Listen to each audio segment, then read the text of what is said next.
Yo, thanks for tuning in to Celeb Source, your source for celeb news. Now, today we have Lil Baby's Wide World of Dice, Snoop at the studio with Dre once again, Master P turning down $1 million, Kanye West message to Chi-Town, and CRIPS opposing Nipsey. Yo, salute to Patricia Hines, among others, for checking us on that last vid. I love it when folks come correctly. You like, last vid? What happened last vid? I ain't say nothing about no last vid, man. Keep up.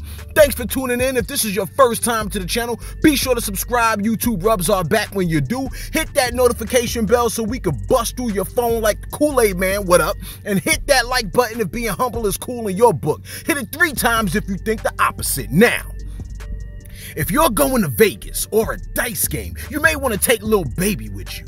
Lil Baby takes our top spot for today behind the stairwell in a hot dice game with 20 bucks from his sister and 2 more 20s from his relatives. And he will take that 60 and flip it into 100K easy with a hot hand like he's a natural grits and gravy.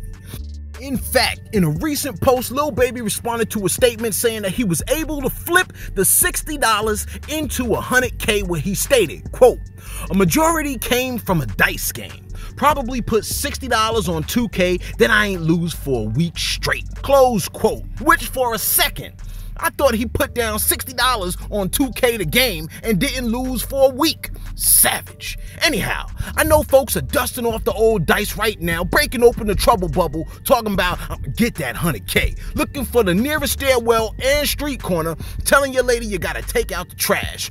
But y'all must have forgot, Quills is out there. And if you don't know who I'm talking about, man, please stay in your crib, alright? Now, Snoop Dogg has leaked out 2 stories that have folks hyped, but maybe for all the wrong reasons. Now, if you were on the hip-hop scene back in the 90s, you'll remember the hit Deep Cover. Now, on the East Coast, the song was a killer. According to Snoop, it didn't bump so hard in the West. In fact, Snoop said Dr. Dre kinda hated this song, and they probably performed it about maybe 10 times. But that's besides the point. Snoop was back in the lab, teamed up once again with the legendary Dr. Dre. Now, my old school heads are like, yes, it's about time. And my youths out there are like, what's the big deal? The guy only makes headphones. If you only knew. Now, Dre and Snoop came out during what many consider to be the golden era of hip-hop. Well, the two are back again and cooking something up together, and lots of folks can't wait to hear what they got in store. But in other news, Snoop gave us a sneak peek at another artist working with Dr. Dre, and that other artist is Kanye West. Now, Snoop stated that what Kanye and Dre have below deck is explosive and will take you to the moon. Salute, my G. But a lot of folks had negative energy towards the Dogfather, talking about he's a hypocrite because he, at one point, wasn't feeling Kanye, but he changed his position. Like you could never support something hot that someone does because at one point you might not have been feeling them. Kanye used to rock that silly hat and talk wild crazy, right? But my understanding is that he was rocking that hat and playing that game to get sis out of jail. I couldn't possibly believe he was rocking that red hat in all truthfulness. Now, folks came at Snoop talking about, quote, "Uncle Snoop is a hypocrite. He going against his words now. I thought he hated Ye," close quote. Like they never had an evolving thought. Like the one time they were pissed at their mom, they kept that same energy forever. People are slow, man. Now, another dingaling came out and said, quote, "Oh, y'all remember when Snoop Dogg was talking hella-ish about Kanye? Now he in the studio looking like a groupie. Clown." My goodness. Imagine you didn't like someone, right? Then they drop a hot joint, yeah?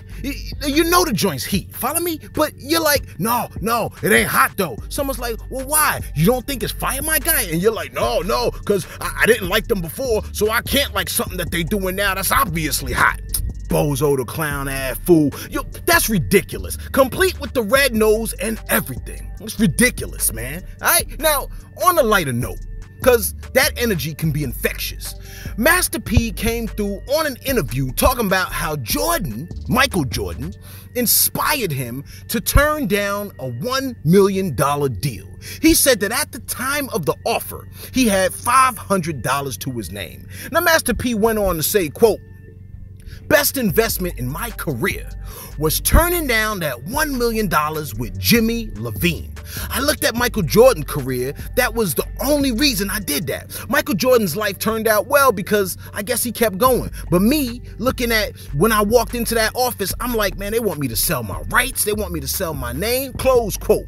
And mind you, Nike is huge off of Jordan's name. Now, Master P went on to say, quote, imagine if he, Michael Jordan, had shares in that company. Imagine if he had stock in that company. Imagine if they gave him a percentage, close quote.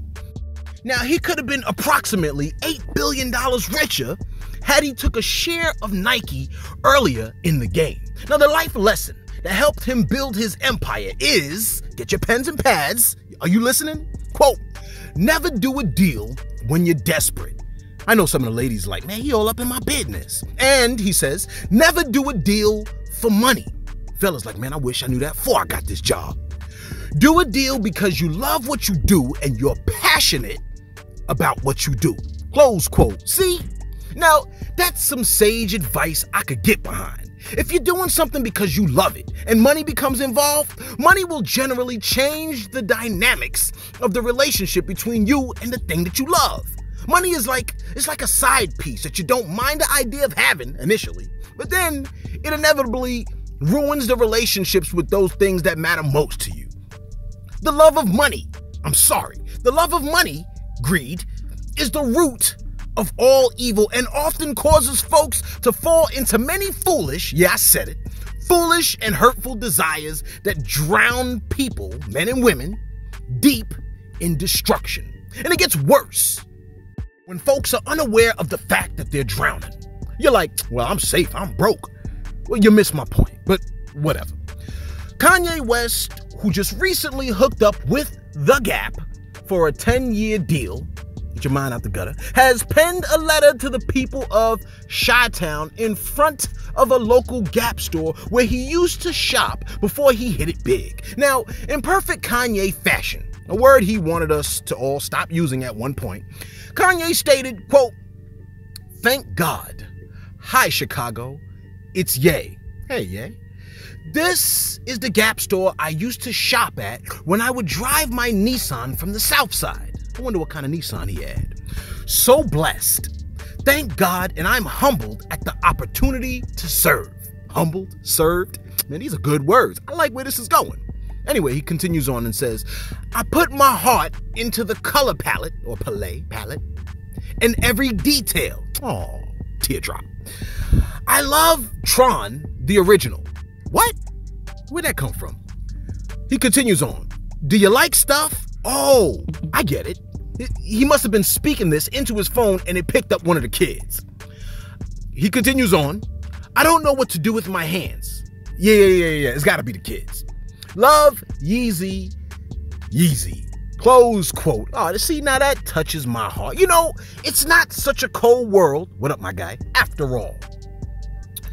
Now, here's something bizarre for you, okay? The late Nipsey Hussle's brother. The late Nipsey Hussle, his brother has filed a trademark application for Nipsey's catchphrase, quote, the marathon continues, close quote. But the CRIPS also wanted to trademark the phrase. Now, word has it that the CRIPS are an LLC. I'm not making this up. Now, some of y'all like, yeah, but you made up that thing yesterday, didn't you? We didn't forget. We never forget. Yeah, but you tell me to forget slavery all the time, man. Go sit down. Now, the CRIPS are an LLC, not just a gang. Now, they wanted to trademark the phrase, the marathon continues, but stated that they would let Nipsey's family use the phrase, but they never withdrew their application for the phrase. So the whole process at this point is at a standstill for now. The family is not sure whether the CRIPS actually want to withdraw their application or if there's some kind of an issue or beef with the CRIPS. Now, I know you're still checking to see if they're a legit LLC, but I wouldn't lie to you, man. Not on purpose. Yo, let us know what you think. Yeah, I know you're like, but wait, what about he didn't say anything about You done? Yeah, we done. Did I forget someone? Look, I'm sure you'll tell me who I forgot in the comments. Now, let us know what you think. That hot hand in a dice game, was it the devil? And what did someone try and make you do for money that you rejected? All right? Thanks for tuning in to Celeb Source. Be sure to like, be sure to subscribe. Tune in next time to Celeb Source, your source for celeb news.